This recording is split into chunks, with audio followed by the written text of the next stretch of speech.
उन्वान खोई हुई याददाश्त। राबिया एक बूढ़ी औरत थी जिसकी याददाश्त कमज़ोर हो रही थी। वो अक्सर अपने चेहरे पर एक अफसरदा सा तासर लिए घर में बैठी रहती थी।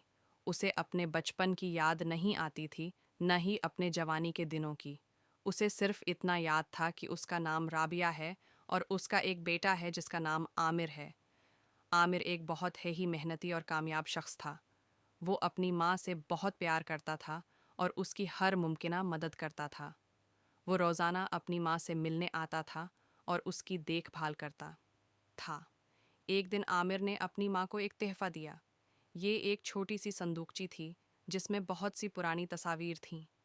आमिर ने अपनी माँ को बताया कि ये उनकी पुरानी तस्वीर हैं जिनमें वो अपने बचपन, जवानी और शादी के दिनों में नज़र आ रही हैं। राबिया ने हैरत से तस्वीर को देखा। उसे यकीन नहीं आ रहा था कि ये सब कुछ वाकई हुआ था। उसे अपने बचपन के दिनों की याद आ गई जब वो खेल कूद करती थी और अपने दोस्तों के साथ मसरूर रहती थी। उसे अपनी जवानी के दिनों की भी याद आ गई जब वो अपने हमवतनों के साथ मसरूर रहती थी, शौहर के साथ खुशगवार ज़िंदगी गुजारती थी। राबिया की आंखों में आंसू आ गए। वो अपने बेटे का शुक्रिया अदा करने लगी। उसने कहा, आमिर, तुमने मुझे अपनी ज़िंदगी वापस दी।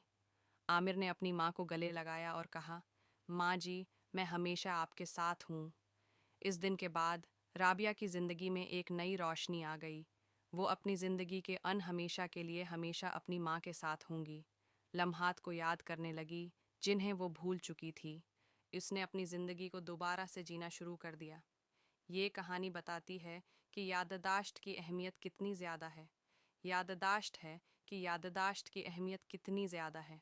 हमारी ज़िंदगी का एक अहम हिस्सा है क्योंकि ये हमें अपने माजी से जोड़े रखती है। नोट: ये कहानी सिर्फ एक मिसाल है। आप उसे अपनी पसंद के मुताबिक तब्दील कर सकते हैं। उम्मीद है कि आपको ये कहानी पसंद आएगी।